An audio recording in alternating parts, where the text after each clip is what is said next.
Perkenalkan, nama saya Kiana Tanoto Jonggono dari kelas 11 MIPA. Di kesempatan kali ini saya akan menjelaskan tentang sistem pencernaan dan sistem peredaran darah pada manusia. Nah, pada pertama-tama saya akan menjelaskan tentang organ-organ sistem pencernaan pada manusia dan beserta perannya. Yang pertama itu, ini ada gambarnya sistem pencernaan pada manusia. Pertama itu ada mulut. Nah, mulut merupakan pintu gerbang saluran pencernaan manusia. Saat mengunyah, proses pencernaan sebenarnya sudah dimulai. Nah, bahkan sebelum masuk ke dalam mulut, sistem pencernaan kita tuh sudah bersiap-siap untuk mengeluarkan air liur dan membasahi mulut. Nah, saat masuk ke mulut, gerakan mengunyah akan mengubah makanan menjadi partikel yang lebih kecil. Nah, yang kedua itu ada kerongkongan. Ini kerongkongan yang ada di sini. Nah, kerongkongan merupakan saluran penghubung mulut dan lambung. Setelah melalui mulut, makanan akan masuk ke dalam faring atau yang biasa disebut tekak, atau kebalikannya, tekak tidak hari dipanggil faring. Nah, yang ketiga ini ada lambung. Lambung ini ya, lambung yang ada di sini. Nah, lambung adalah alat pencernaan manusia yang berfungsi atau berperan menyimpan makanan. Nah, lambung juga berperan dalam mencampur dan menghancurkan makanan menjadi bentuk yang lebih mudah untuk diserap.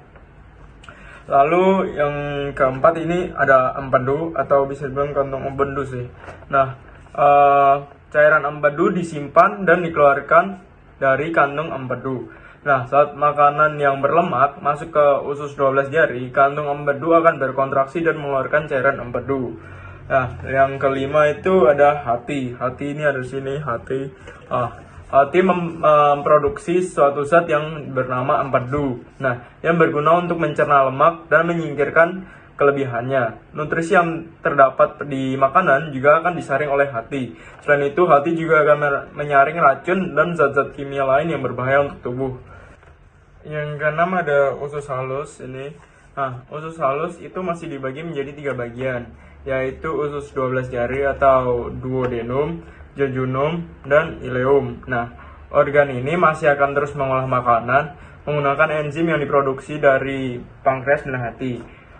Dan di ketiga bagian dari usus halus itu, duodenum itu bertugas untuk memecah makanan dan mengolahnya. Sementara jejunum dan ileum berperan agar nutrisi yang ada pada makanan bisa diserap oleh tubuh.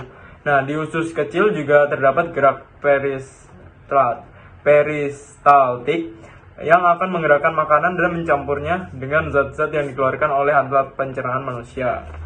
Lalu yang ketujuh adalah usus besar. Nah, di usus besar, makanan yang masuk adalah sisa-sisa dari pencernaan dan akan dipindahkan menuju ke rektrum. Nah, lalu setelah rektrum akan menuju ke anus. Namun sebelumnya, air yang terdapat pada sisa-sisa tersebut akan dihilangkan, sehingga konsistensinya lebih padat, sehingga makanan tersebut akan terus berada di usus besar, sehingga ada gerakan yang memicu pengeluarannya dari rektrum. Umumnya, sisa makanan membutuhkan waktu sekitar 36 jam untuk melewati usus besar. Lalu yang ke-8 itu ada pankreas yang ini. Nah, pankreas itu memproduksi enzim yang kemudian akan dilepaskan dari usus 12 jari untuk membantu pencernaan lemak, protein, dan karbohidrat secara kimiawi. Lalu yang terakhir itu ada anus. Ya, anus itu mungkin di sini. Nah, anus Anus itu merupakan pintu terakhir dari sistem pencernaan manusia. Nah, organ anus ini terdapat dari otot yang digunakan untuk menjaga dan menahan feses keluar dari rektrum jika belum pada saatnya. Nah, selain itu, otot ini juga akan mencegah kita membuang air secara spontan saat tidur. Yang ke poin kedua, saya akan menjelaskan tentang enzim-enzim yang ada di organ pencernaan beserta perannya. Oke, di mulut itu ada enzim lipase. Nah, enzim lipase itu membantu pencernaan manusia, yaitu mencerna lipid atau lemak saat makanan mulai diproses di mulut, dan juga membantu mempermudah penyerapan lemak di lambung dan usus halus.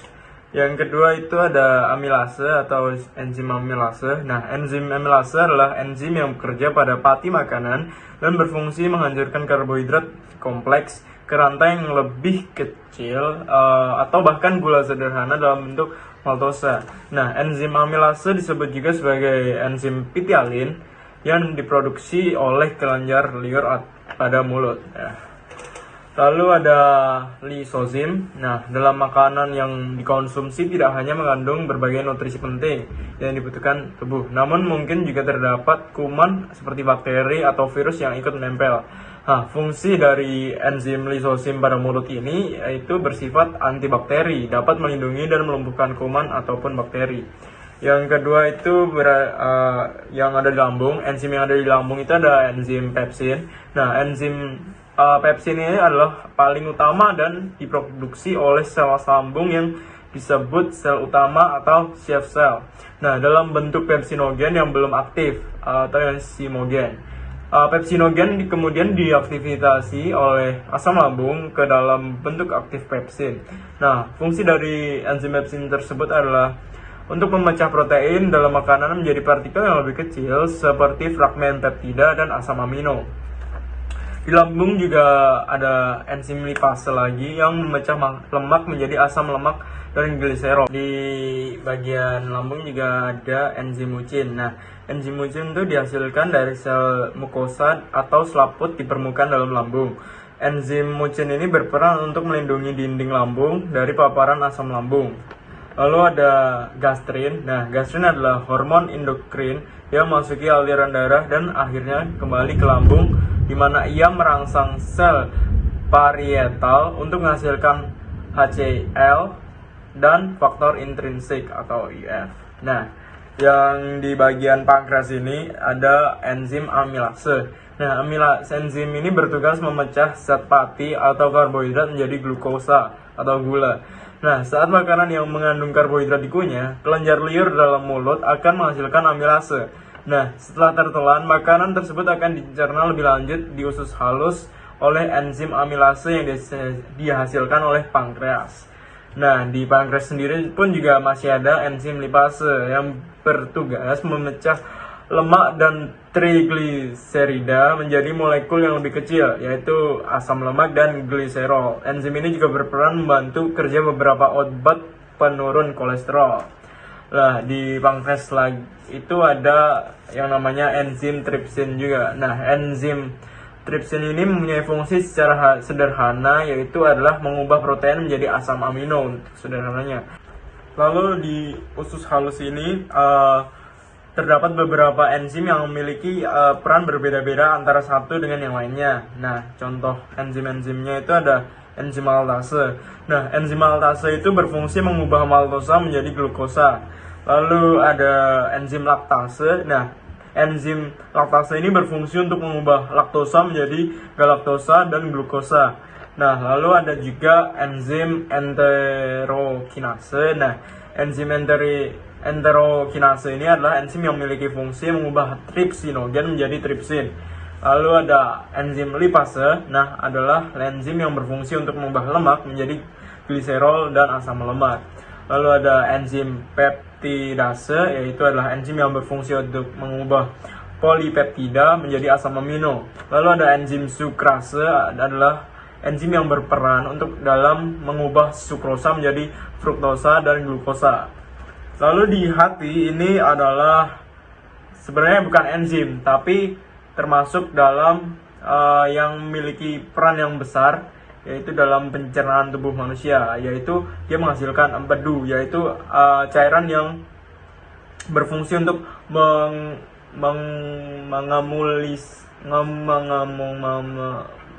mengemulsikan lemak atau di bagian ini saya akan menyebutkan penyakit-penyakit yang ada atau yang sering terjadi pada sistem pencernaan manusia. Nah, yang penyakit pertama adalah diare. Nah, diare itu merupakan salah satu gangguan pada sistem pencernaan yang banyak dialami, di mana penderita gangguan pencernaan diare ini akan membuat perut terasa mulas dan feses penderita itu menjadi encer. Nah, gangguan ini terjadi karena selaput dinding usus besar si penderita ini mengalami iritasi. Penyebab dari diare ini itu bisa dikarenakan mengonsumsi makanan yang tidak higienis atau mengandung kuman, sehingga dengan begitu gerakan peristatik usus menjadi tidak terkendali serta di dalam usus besar tidak terjadi penyerapan air. Lalu yang kedua itu adalah penyakit gastritis. Nah, gastritis itu merupakan penyakit atau gangguan di mana dinding lambung mengalami peradangan. Nah, gangguan ini tuh disebabkan karena kadar asam klorida atau HCl terlalu tinggi. Penyebabnya tuh bisa karena pertama tuh mengonsumsi minuman beralkohol secara berlebihan, lalu penyalahgunaan obat-obatan, dan reaksi autoimun. Nah, lalu yang penyakit yang ketiga itu adalah konstipasi atau yang disebut sembelit. Nah, sembelit itu merupakan salah satu gangguan pada sistem pencernaan manusia di mana si penderita akan mengeluarkan feses yang keras. Nah, gangguan ini disebabkan karena usus besar usus besar itu menyerap air terlalu banyak. Nah, sembelit itu disebabkan karena kurang mengonsumsi makanan yang berserat seperti misalnya buah dan sayur untuk kebiasaan, atau juga bisa karena kebiasaan buruk yang selalu menunda buang air besar. Nah, sekian. Oke, setelah saya menjelaskan tentang sistem pencernaan pada manusia, saya sekarang akan menjelaskan tentang sistem peredaran darah pada manusia. Nah, organ-organ peredaran darah pada sistem peredaran darah manusia ini pertama tuh ada jantung. Nah, jantung ini adalah merupakan gambar organ jantung. Nah, jantung itu terletak di bagian tengah rongga dada, tepatnya di bagian belakang sisi kiri tulang dada. Nah, ukuran jantung orang dewasa itu kira-kira sedikit lebih besar dari satu kepalan tangan. Nah, di dalam jantung itu terdapat 4 ruangan yang terbagi menjadi 2 bilik atau vertikal. Nah, dan terdapat juga 2 serambi atau atrium pada jantung. Serambi dan bilik kiri jantung berisi darah bersih yang kaya oksigen, sedangkan bilik dan serambi kanan berisi darah kotor. Nah, jadi bilik kiri itu ini bilik kiri, lalu ini bilik kanan tuh ada di sini ya, bilik kanan. Lalu serambi kanan itu juga di atas oleh bilik kiri, lalu serambi kiri itu ada di sini, di atas dari bilik kiri. Oke. Lalu yang organ kedua itu adalah pembuluh darah. Pembuluh darah adalah bagian dari sistem peredaran darah yang berfungsi untuk mengedarkan darah dari jantung ke berbagai organ dan jaringan tubuh maupun sebaliknya. Ada 2 jenis pembuluh darah di dalam tubuh, yaitu arteri dan vena. Nah, arteri ini adalah pembuluh darah yang bertugas membawa darah yang kaya akan oksigen ke jantung menuju seluruh jaringan dan organ tubuh, kecuali arteri pulmonalis. Lalu di bagian pembuluh darah vena itu berfungsi untuk membawa darah dari seluruh jaringan dan organ tubuh untuk kembali ke jantung, baik dari seluruh tubuh atau dari paru-paru. Lalu ini bisa disebut juga sebagai bagian penting dari sistem peredaran darah, yaitu adalah darah itu sendiri. Nah, darah itu adalah komponen terpenting dari sistem peredaran darah pada manusia. Darah berperan sebagai pembawa nutrisi, oksigen, hormon, dan antibodi ke seluruh tubuh.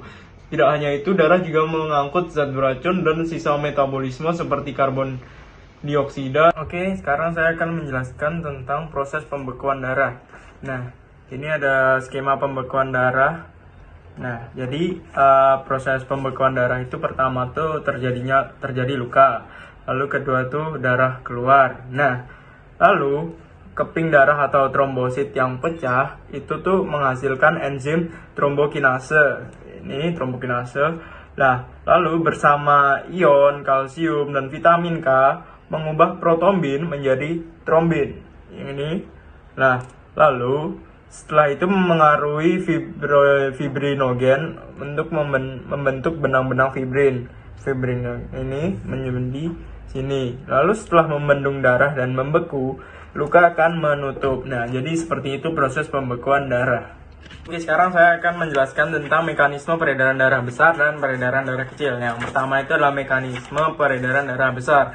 Nah, sistem peredaran darah besar atau sistemik berlangsung ketika bilik kiri jantung, ini yang di jantung itu memompa darah yang mengandung oksigen melalui aorta atau arteri pertama atau utama ke seluruh tubuh manusia. Nah, kemudian jika kadar oksigen dalam darah berkurang dan tersisa hanya karbon dioksida, maka selanjutnya darah akan berkumpul di pembuluh darah.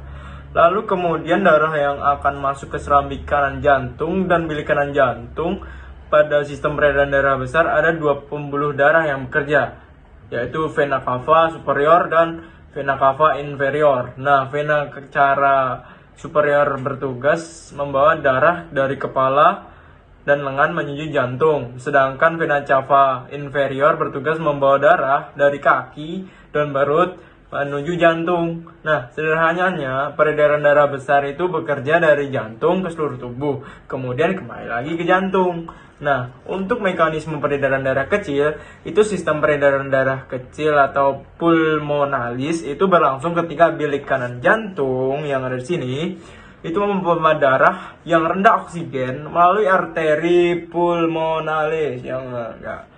Nah, ke paru-paru. Darah yang rendah oksigen ini banyak terisi karbon dioksida. Nah, selanjutnya karbon dioksida dalam aliran darah akan dilepaskan ke saluran paru-paru dan akan keluar saat kita menghembuskan nafas. Seperti itu. Nah, ketika kita menghirup oksigen, maka oksigen tersebut akan masuk ke dalam aliran darah. Oksigen mengalir melalui vena paru-paru dan serambi kiri jantung. Nah, kemudian mengalir menuju bilik kiri jantung. Bilik kiri jantung mana itu? Di sini. Nah, lalu memulai kembali sistem peredaran darah besar. Sederhananya, peredaran darah kecil itu bekerja dari jantung ke paru-paru, kemudian kembali lagi ke jantung. Oke, sekarang saya akan menjelaskan atau menyebutkan penyakit peredar yang mengganggu peredaran darah pada manusia. Yang pertama itu adalah serangan jantung. Serangan jantung terjadi ketika darah yang dipompa ke jantung tidak mencukupi. Biasanya pemicunya adalah penyumbatan pada pembuluh darah. Nah, ketika terjadi serangan jantung, maka otot jantung bisa rusak dan perlu penanganan darurat sesegera mungkin. Lalu yang kedua itu adalah gagal jantung. Nah, gagal jantung itu sering disebut sebagai gagal jantung kongestif. Nah, penyakit peredaran darah ini tuh terjadi ketika otot jantung melemah dan atau bisa disebut karena jantungnya itu tidak berfungsi. Nah, artinya otot pada jantung itu tidak lagi bisa memompa darah yang diperlukan oleh tubuh. Nah, biasanya gagal jantung itu terjadi karena ketika penderitanya itu juga mengalami masalah pada jantung lain seperti serangan jantung atau arteri koroner. Nah, yang ketiga itu adalah penyakit stroke. Nah, stroke itu terjadi ketika penyumbatan di pembuluh darah manusia itu membuat aliran darah ke otak berkurang. Nah, jadi atau bahkan bisa disebut berhenti sepenuhnya. Nah, hal ini juga bisa terjadi ketika pembuluh darah di otak itu pecah. Nah, kedua kondisi tadi itu membuat darah dan oksigen itu tidak bisa dialirkan ke otak. Nah, konsekuensinya ada bagian otak yang rusak. Nah, sekian itu dia penjelasan dari peredaran darah dan juga pencernaan yang sudah saya sebutkan dari tadi. Nah, saya harap bisa dimengerti dan terima kasih. Semoga saya mendapatkan nilai yang layak dan cocok dengan usaha saya yang tadi. Oke, sekian. Terima kasih. Saya Kenneth Noto Jonggono dari kelas 11 MIPA. Pamit. Terima kasih.